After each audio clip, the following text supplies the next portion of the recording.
Bonjour les amis. Alors aujourd'hui, dans Vachement Normand, regardez, on se retrouve dans cette belle forêt parce qu'on est dans la région du Perche, dans le département de l'Orne. D'ailleurs, il faut savoir que le mot perche vient du mot perque, qui lui-même, il y a très longtemps, voulait dire chêne. Et c'est pour cette raison que les percherons sont très attachés à leur forêt et particulièrement à leur chêne. Ce que je vous propose, c'est de découvrir de l'abattage à la transformation les passionnés du bois de la région.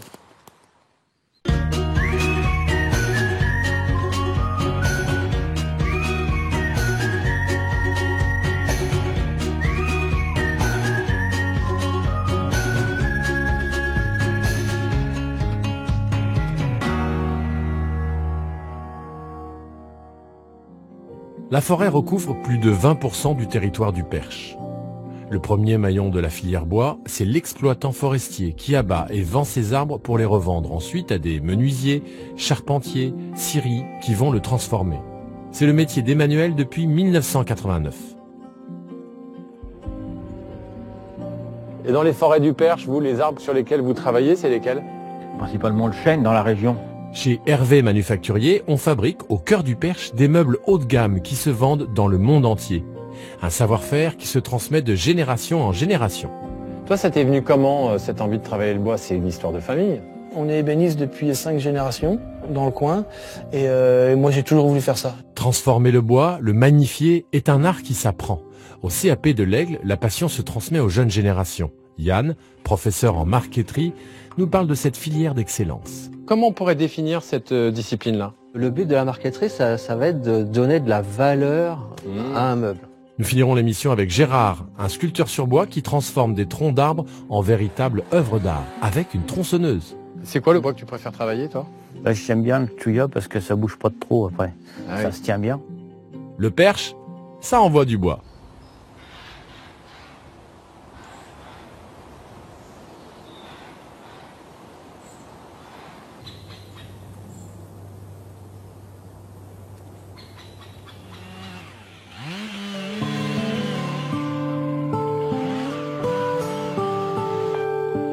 Direction Saint-Quentin-en-Blavou où Emmanuel, exploitant forestier, va nous expliquer en quoi consiste son métier.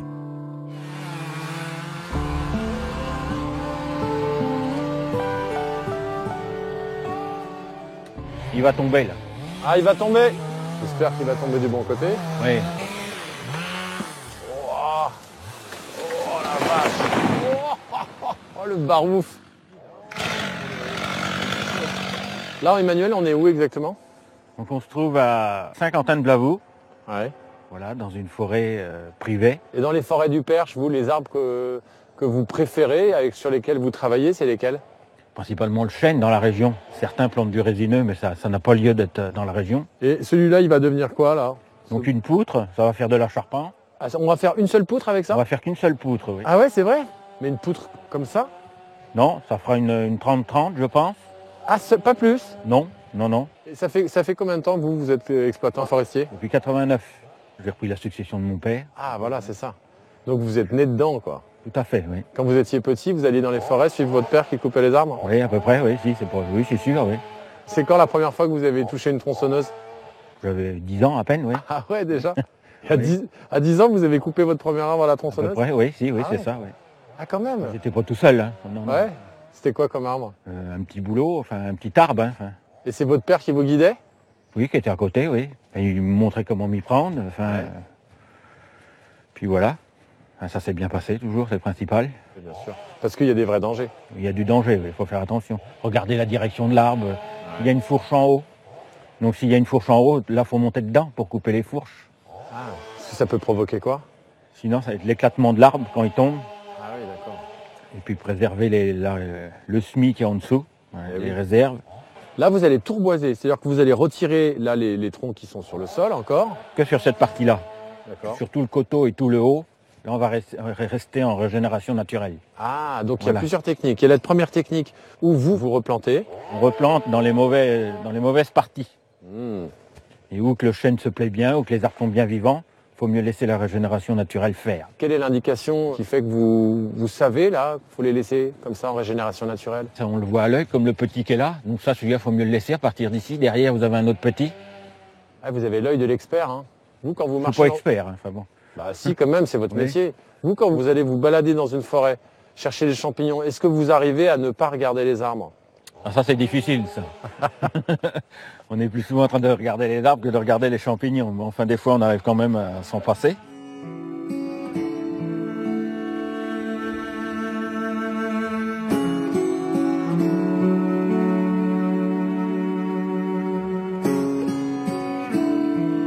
Donc c'est un arbre qui est arrivé à maturité. Donc il était malade, on le voit ici par cette tache là qui signifie qu'il avait la gale. Donc il était temps de le couper pour redonner une nouvelle régénération en reboisant par derrière. Et là, vous vouliez en faire une poutre, c'est ce qui va se passer ou pas au On final finira pour faire une poutre qui restera dans la région. Est-ce que le Perche, c'est une bonne région pour le bois ou pas? Oui, tout à fait. Les arbres se plaisent bien dans la région, le climat est bon. Oui. Les forêts, là, elles changent, et les arbres poussent pas forcément de mieux en mieux. Les chênes, ils sont en bonne forme ou pas? Pas tous, non. Vous avez certains arbres qui commencent à dépérir, certains chênes commencent à dépérir, suite au manque d'eau en fait. Tout ça, ça revient sur les arbres. Eux aussi souffrent par manque d'eau et de nouvelles maladies arrivent. C'est sûr que le mal provient de là. Et puis on entend parler pas mal de bois, de jolis bois, des chênes comme celui-là, qui peuvent partir en Chine, qui sont découpés en planches et qui reviennent ici. Est-ce que ça peut être le cas avec un arbre celui-là? Oui, ça peut être le cas d'un arbre. Celui-ci, on pourrait l'envoyer là-bas, il serait même intéressé fortement. Ah oui. Mais non, celui-là n'ira pas, il restera dans la région. Il va aller où? À la scierie Germont, à Nocé, c'est à peu près sûr. Ah oui, donc c'est en plein cœur du Perche. Ça. Voilà. Il faut essayer de conserver les entreprises de la région, surtout avec le bois de la région. Parce qu'il y a quelques scieries ici. Est-ce que elles sont menacées ou pas, ces scieries? Les 3/4 des scieries de la région sont menacées, oui, c'est à peu près sûr. Si le bois continue à partir à l'étranger comme ça, aujourd'hui, ils sont tous en train de manquer de matières premières. Donc la première transformation, tout au moins, devrait être faite dans la région. Bon, bah, en tout cas, c'est chouette que vous puissiez vendre votre bois dans la région. Eh ben, Voilà. peut-être que j'irai l'acheter pour me faire un parquet. Bah ça, si vous voulez, ça. Heureusement, Emmanuel n'est pas le seul passionné à défendre la filière et la région. Direction Bellem, chez Hervé Manufacturier, où l'on fait des meubles design, véritables pièces d'art, qui s'exportent dans le monde entier.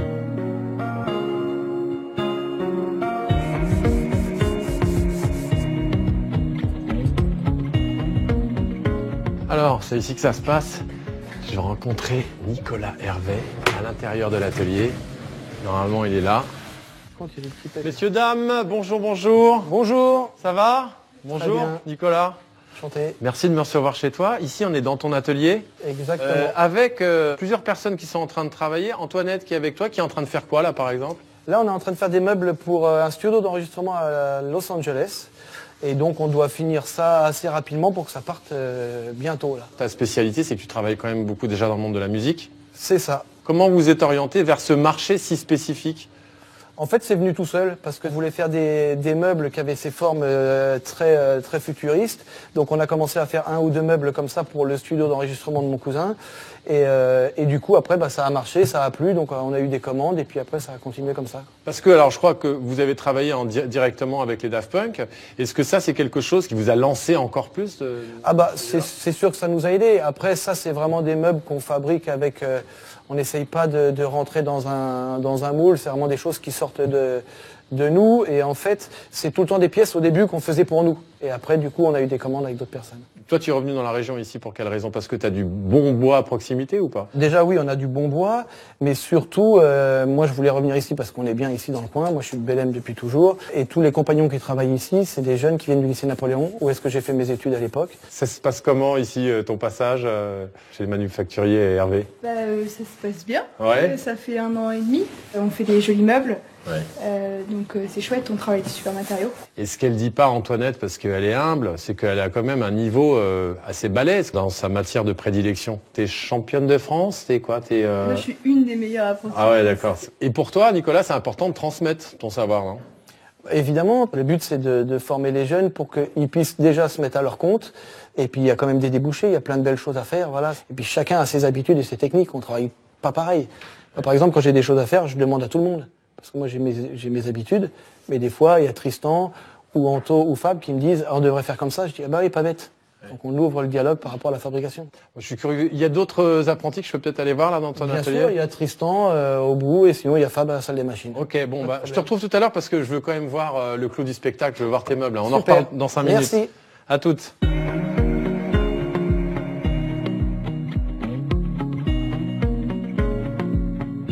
Et toi, t'es arrivé ici comment? T'as pas vu de la lumière et t'es rentré, ça s'est passé différemment.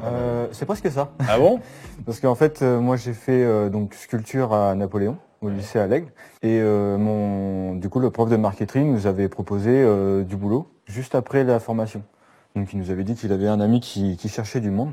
Donc j'ai postulé. Et je me suis dit ça pourrait être quand même très intéressant de travailler ici, quoi. Mais t'as pas trop la pression en sachant que ces meubles-là, ils vont quand même être très vus, ça va être des meubles d'excellence. Hein, Si, ça met la pression parce que du coup, ça reste quand même du beau meuble et qui coûte assez cher. Donc on essaye de toujours se donner un nouvel objectif pour que ce soit encore mieux.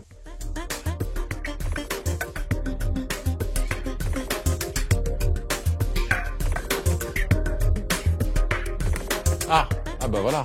Ah oui, en effet. Donc ça peut être le genre de pièce que tu fais. C'est impressionnant. C'est quoi comme bois, ça? Palisandro Santos. Palisandro Santos, do Brasil. Exactement. Attends, il n'y a même pas de tiroir dans ton meuble. Si, il y a un petit tiroir. Ah, mais c'était caché. Et puis des tiroirs secrets sur les côtés, comme ça. Ah ouais, Voilà. c'est ça, d'accord, ok. Voilà. Ah ouais, d'accord. Ah, c'est magnifique. Et alors, parce que là, je l'ai vu dans mon dos, j'ai des yeux derrière le dos, et surtout, j'ai vu ce truc-là. Alors, je suis pas spécialement un gamer, comme on dit, mais je vois que c'est une console. C'est une borne arcade, voilà. Ah ouais. Comme je disais, nous on fait toujours des meubles pour nous, donc on a toujours rêvé d'avoir une borne arcade, donc on s'est fabriqué une borne d'arcade pour nous, qu'après on a commercialisé, voilà. Et ce bois-là, il vient d'où aussi? Ça c'est du paldao. Tu travailles avec pas mal de bois exotiques alors dans l'ensemble. On essaye toujours de trouver des bois avec beaucoup de veinage. Et par exemple dans les forêts du Perche, on n'a pas des bois qui sont suffisamment veinés pour que tu puisses toi les utiliser? Si, le noyer. Ah ouais. Nous, on aime bien utiliser le noyer parce que le noyer il est veiné comme ça, des fois il a des veines un petit peu plus foncées, donc nous notre travail c'est vraiment de jouer sur les raccords de veinage. On peut en profiter pour s'asseoir Avec peut-être? plaisir. Non, ça a l'air très confortable. Je voudrais que tu me parles aussi du travail avec ton cousin parce que c'est en fait cette symbiose qui fait que vous avez réussi à monter cette boîte. Et votre collaboration, elle fonctionne comment entre vous deux? En fait, on dessine les meubles ensemble, parce que Ouais. lui, il est à Los Angeles, donc on travaille tous les soirs ensemble via Skype. Après, lui, il les modélise, parce que c'est toujours intéressant d'avoir la 3D pour voir si toutes les formes suivent. Et une fois qu'on l'a modélisée et qu'on est content de notre pièce, eh ben, elle passe ici en prototypage. D'accord. C'est quoi la différence qu'il y a entre un ébéniste et un menuisier? Nous, les bénistes, à la base, on fait une caisse blanche, ce qu'on appelle une caisse blanche, qu'après, on va habiller avec tous les bois précieux qu'on veut. Voilà. Après, le menuisier, il travaille beaucoup plus le bois massif. Toi, ça t'est venu comment cette envie de travailler le bois? C'est une histoire de famille? Ouais, nous, on est ébénistes depuis 5 générations dans le coin.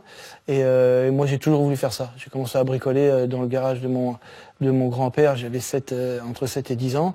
Et après, à 12-13 ans, je savais ce que je voulais faire. C'est pour ça qu'à 15 ans, j'ai été faire tous mes CAP, quoi. J'avais un atelier où est-ce que je pouvais aller travailler. Donc, tout ce que je pouvais pas m'acheter ou tout ce qui était compliqué, je pouvais me le fabriquer. Ah, quoi ça, par c'est assez exemple? génial. Qu'est-ce que tu as pu te fabriquer? Je me fabriquais tout un tas de choses, des petits coffres, des boîtes. Les premiers skates qu'on a fait avec mon cousin, on avait 14 ans, 13 ans, 14 ans. Et les derniers? Et les derniers, on en avait 40. Ils sont là, les derniers? Voilà, exactement.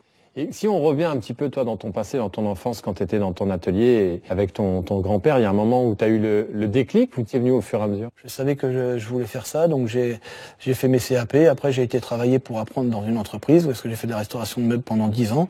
Et après, je me suis mis à mon compte. Ce que tu fais aujourd'hui, c'est quand même une vision assez moderne du mobilier. J'imagine que ce qui était fait dans l'entreprise familiale, c'était pas tout à fait ça. Ah bah non, c'était des meubles d'époque, c'était des meubles de style. Là, nous, on a recréé, entre guillemets, un style Hervé manufacturier. C'est quoi les prochains projets qui te motivent, là, auxquels tu penses jour et nuit?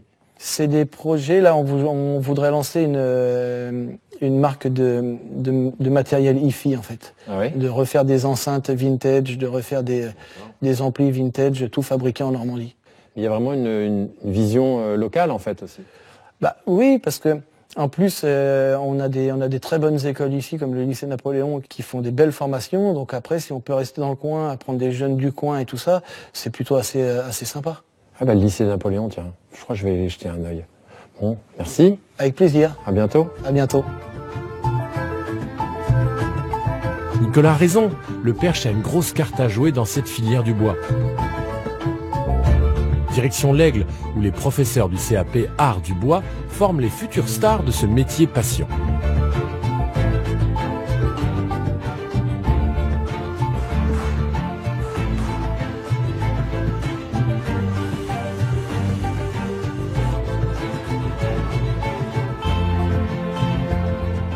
il y a du matériel quand même ici, Yann. Hein. Oui. Il y a du bon gros matos.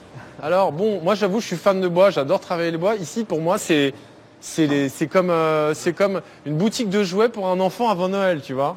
Parce que ce qu'on fait ici au lycée Napoléon, c'est qu'on apprend, on enseigne les métiers du bois. Qu'est-ce qu'on peut apprendre comme métier ici, par exemple? Alors ici, vous allez pouvoir apprendre à faire de l'ébénisterie. Vous allez également apprendre à faire de la sculpture, de la marqueterie. Et après, on a aussi une partie qui est un peu plus agencement. Toi, tu es prof de marqueterie? Moi, je suis prof de marqueterie, ouais. On peut aller jeter un œil? Ah bah évidemment. Enfin, plus que jeter un œil, un gros œil. Je vais vous montrer ça.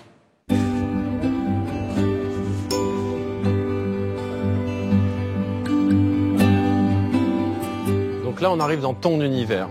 C'est vrai que c'est calme. Ouais, c'est calme. Ça va? On vous dérange pas trop?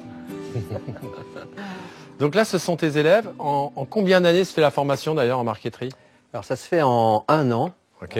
Les élèves viennent en général après un examen bois. Et donc après, ils viennent faire une spécialisation ici qui va leur permettre donc d'obtenir un CAP marketeur. Comment on pourrait définir cette discipline-là? Alors en fait, c'est de la décoration de surface. Le but de la marqueterie, ça va être de donner de la valeur à un meuble. À quoi ça ressemble le matériau qu'on utilise? C'est du bois, tu me dis, mais... Alors, on a des feuilles de bois. Donc là, par exemple, on a un bel ébène blanc. Ah oui? Et donc, tu vois, c'est des feuilles qui font moins d'1 millimètre d'épaisseur. Et donc, on va venir découper avec la scie sauteuse. En gros, après, c'est un puzzle, hein, en quelque sorte. Ah oui. Donc, on va utiliser du bois, mais après, on va aussi également utiliser pas mal d'autres matériaux qu'on s'est mis à la marqueterie de paille. Effectivement, maintenant, on a des boîtes qui nous appellent pour embaucher des marketeurs de paille. Et après, on a aussi d'autres matériaux comme l'écaille de tortue, le galucha, la nacre, les métaux, l'os.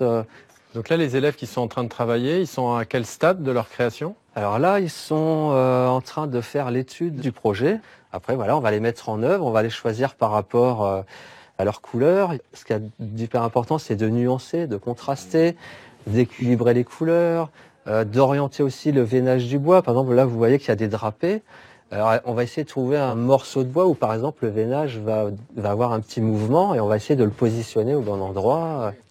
Toi, pourquoi alors tu as choisi la marqueterie? Moi j'ai déjà fait quelques années dans le bois. J'avais toujours trouvé ça vraiment très joli, puis il y a une certaine finesse. C'est surtout parce que c'est très posé aussi. Faut réfléchir et les possibilités c'est quasiment infini en fait.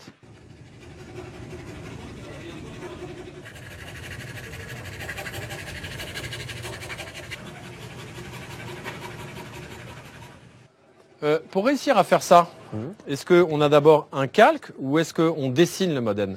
Évidemment, quand on vient ici, c'est toujours bien d'avoir un petit talent esthétique, on va dire. Si par exemple je ne sais pas dessiner, que je veux devenir marketeur, c'est possible? On peut tout à fait. Alors déjà, le dessin, ça s'apprend, ça c'est sûr, mais on n'est pas forcé d'être un artiste pour venir en marqueterie. C'est pas la peine. Je dessine mal, je suis pas un artiste, Ouais. je te le laisse, je te remercie, c'était une belle découverte, mais je vais pas traîner longtemps parce que c'est pas moi. Je vais aller voir du côté de la sculpture.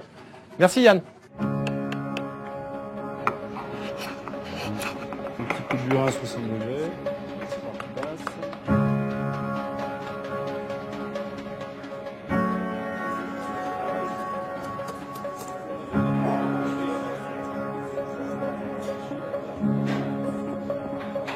Bon, normalement, on est dans un cours de sculpture sur bois. Et là, le jeune homme qui est ici, qui s'appelle Raphaël. Travaille avec de la terre. De l'argile, ouais. De l'argile. Pourquoi faire? En fait, c'est une étude préparatoire de la sculpture. Donc, on a réalisé le dessin préparatoire, la sculpture préparatoire, en fait, pour se rendre compte des formes, de la grandeur. Il y aura un plâtre derrière. Et seulement la sculpture en bois. Oh la vache. Après. 3 étapes alors? 3-4 étapes, ouais. Donc ouais, ça prend aussi un peu de temps, ça aussi. Combien d'heures en tout? J'estime entre 700 et 800. Donc ça fait l'année, quoi. Ça fait combien de temps que tu fais de la sculpture, Raphaël? Alors j'ai commencé la formation en septembre. Là? Ouais. Et tu faisais quoi avant? Alors avant, moi je suis en reconversion. Ouais. J'ai passé une année en ébénisterie. Et avant j'étais photojournaliste. Ah d'accord, ok. Donc pas grand chose à voir. Et ensuite je suis passé à la sculpture. d'accord. Parce que Monsieur Bocher m'a donné envie toute l'année de faire de la sculpture. Ouais, bien sûr. Voilà. Est-ce que tu vas voir dans les autres ateliers? Arrêtez la marqueterie, c'est Non. pourri, viens avec moi. Non, c'est vraiment lui, là. Il était hyper motivé pour venir. Voilà. Et il l'est toujours. C'est super chouette. Je te laisse C'est pas ça continuer. tout le monde. Merci. Merci. Et Benoît, dis-moi, toi qui connais très très bien donc forcément ce secteur-là, est-ce qu'on peut parler d'un métier du passé qui est à nouveau un métier d'avenir ou pas? Bah, je l'espère. Voilà. Alors, c'est à nous de le faire vivre, ce métier. Je suis toujours incroyablement étonné de voir leur capacité à créer des choses. On a toujours l'impression qu'on a tout inventé. Et des jeunes comme ça qui démarrent, qui font une année de sculpture, ils me montrent le contraire, quoi. Ils me montrent qu'on est capable de faire des choses assez incroyables, quoi. Et en tout cas, a priori, tu leur transmets bien ta passion, parce que. J'espère. Bon, en tout cas, moi, tu m'as donné envie de prendre des cours. il faut Donc, bien. tu as déjà gagné.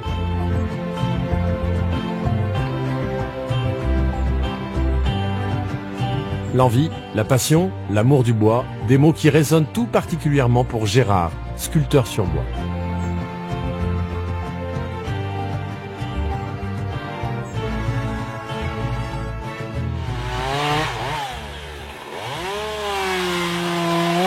Salut Gérard. Ça va? Ça va? On entre dans le vif du sujet, là. Donc, c'est toi le sculpteur que tout le Ouais. monde connaît dans le coin. Ah bon? Bah, tout le monde nous a parlé de Gérard, quand Un même. petit peu.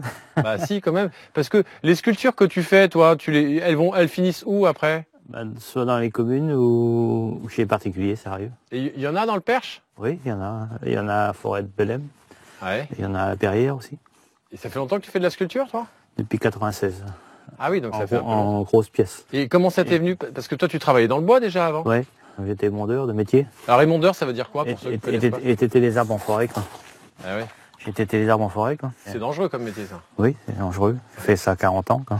Et puis après, la sculpture est venue par les concours de bûcherons.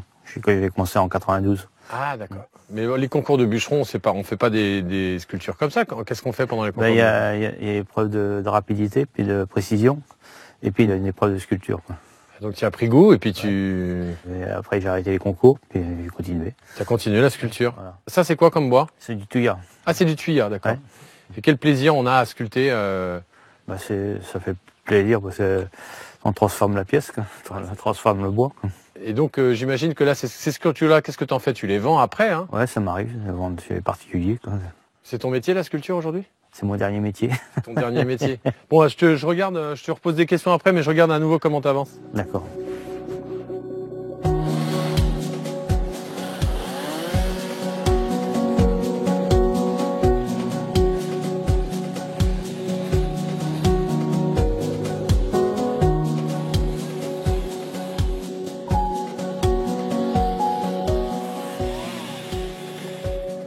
Ah ouais, ça prend forme, c'est dingue.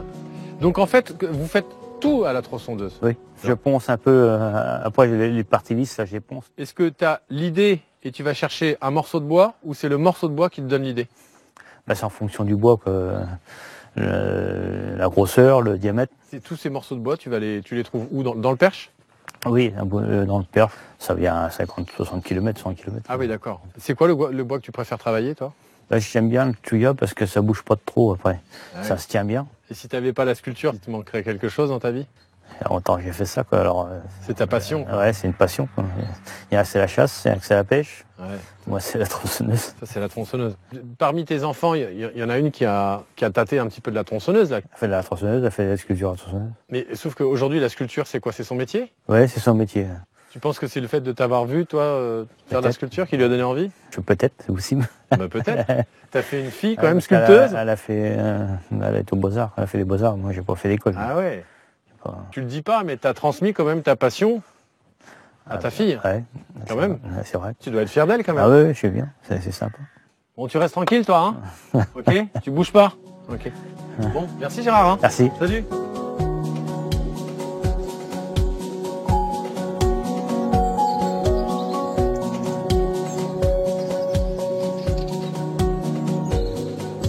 Bon, c'est fini, on se quitte, on a commencé dans la forêt, on se laisse dans la forêt, mais là j'ai une petite surprise pour vous, regardez, juste au bord du lac, Doudou et Victorine du groupe Swing de Ménage qui vont nous interpréter un morceau de leur composition avec un début, cette circonstance, à la scie musicale.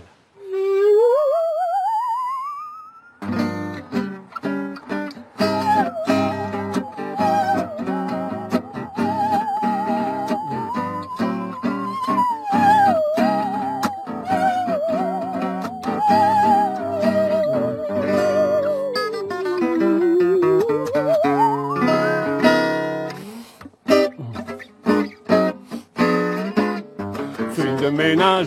Fais attention à tes fesses, signe de ménage.